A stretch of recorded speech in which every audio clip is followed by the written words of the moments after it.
Trecho do Evangelho de João com vocês, no capítulo 9, a partir do primeiro verso, que diz: Ao passar Jesus viu um cego de nascença e seus discípulos lhe perguntaram: Mestre, quem pecou, este homem ou os seus pais, para que ele nascesse cego?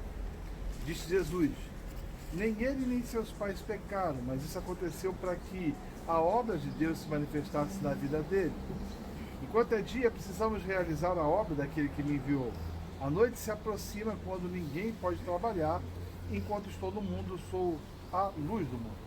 Tendo dito isso, cuspiu no chão, misturou terra com saliva e aplicou aos olhos do homem. Então disse-lhe: Vá lavar-se no tanque de Siloé, que significa enviado.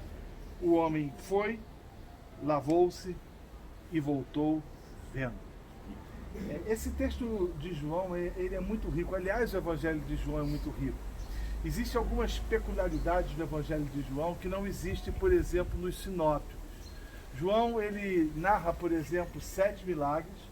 Há 7 vezes que Jesus diz a expressão "eu sou", mas há algo diferenciado nele que você não vai encontrar em Mateus, Marcos e Lucas. Ou seja, são encontros pessoais de Jesus. Jesus encontra com pessoas, até porque o nosso Senhor era extremamente relacional, ele se relacionava muito com as pessoas. Você vai ver desde o início do Evangelho até o final dele, encontros marcantes com indivíduos que foram absolutamente metamorfoseados e transformados pelo Senhor. Ele já tinha encontrado com os pescadores que tornou discípulos, ele já tinha encontrado com a mulher samaritana, ele já tinha encontrado com Nicodemos, ele já tinha encontrado com aquela mulher adulta no capítulo 8, e você vai perceber que durante todo o Evangelho de João há encontros pessoais de Jesus com os homens. E esses encontros servem muitas vezes para desconstruir conceitos, desconstruir paradigmas e ideias, às vezes, preconcebidas que as pessoas tinham e desenvolviam a respeito do Senhor e a respeito do Messias. O texto que a gente leu fala de um milagre que aconteceu num cego de nascença.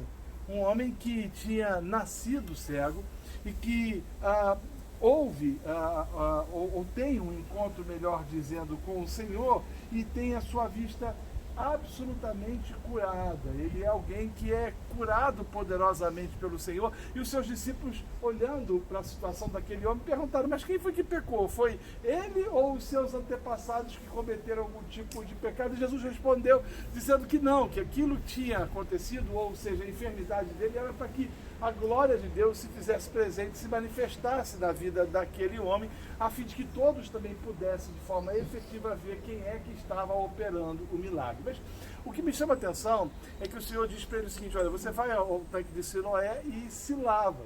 E aí, quando esse homem é absolutamente curado, os fariseus e os religiosos ficaram estupefatos, porque aquilo tinha sido feito num sábado. Ora, como assim? Como é que alguém vai curar uma outra pessoa ou vai fazer um milagre efetivamente na vida de alguém num dia que não podia se fazer efetivamente nada? E aí uma discussão se desenvolve e alguns começam a dizer o seguinte: não, mas ele é pecador. E aí, de certa forma, há uma resposta por parte do cego que parece, às vezes, até de certa forma jocosa. Ele diz o seguinte: se é pecador, eu não sei. O que eu sei é que eu antes era cego e eu agora vejo, né? Ou seja, ele que estava à margem, porque ser cego era alguém que, de certa forma, estava improdutivo, era improdutivo, não tinha nenhum tipo de valia para a sociedade a qual fazia parte, sofria o estigma e as marcas de alguém que experimentava uma enfermidade de nascença, e quando ele é curado, aquilo faz com que haja no coração dele expressões de louvor e de gratidão, e que se contrapõe, de certa forma, àqueles que, mesmo diante da possibilidade ou do milagre palpável, tangível, ter sido feito na vida daquele indivíduo, permanece com o coração enrijecido, endurecido, incapaz de se alegrar com aquele que outrora era cego e agora tinha sido curado. O que João nos diz e o que o texto nos traz e quais implicações isso pode trazer às nossas vidas. Primeiro, como eu disse, o Evangelho de João é o Evangelho que revela Jesus como eu sou.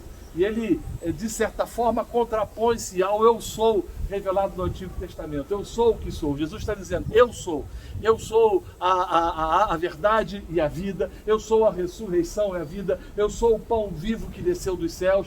Traz essa ideia absolutamente clara, revelada pelo Evangelho de João, de que Jesus é o sou, eu sou, o verbo que se fez gente, que habitou entre os homens cheio de graça e verdade.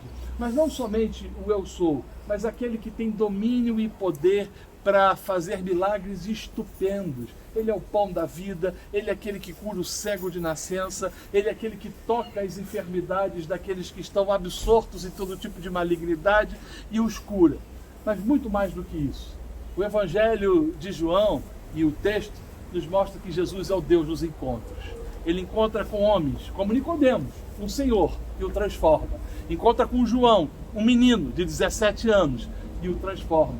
Encontra com Pedro, um indouto, e o transforma. Encontra com homens sábios, absolutamente sábios, como o Evangelho nos mostra de forma extremamente clara, e os transforma pelo fato inequívoco e inquestionável de que o grande eu sou é o Deus dos encontros.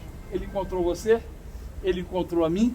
Na verdade, não fomos nós que o encontramos, não fomos nós que o buscamos, mas ele veio ao nosso encontro, ele nos purificou a alma, ele nos lavou o coração mediante o seu sangue derramado na cruz do Calvário, e nós somos absolutamente livres por ter conhecido e entendido esse grande eu sou, que domina sobre todas as coisas, que tem controle e governo sobre tudo e sobre todas as circunstâncias, mas não somente isso, o Deus dos encontros.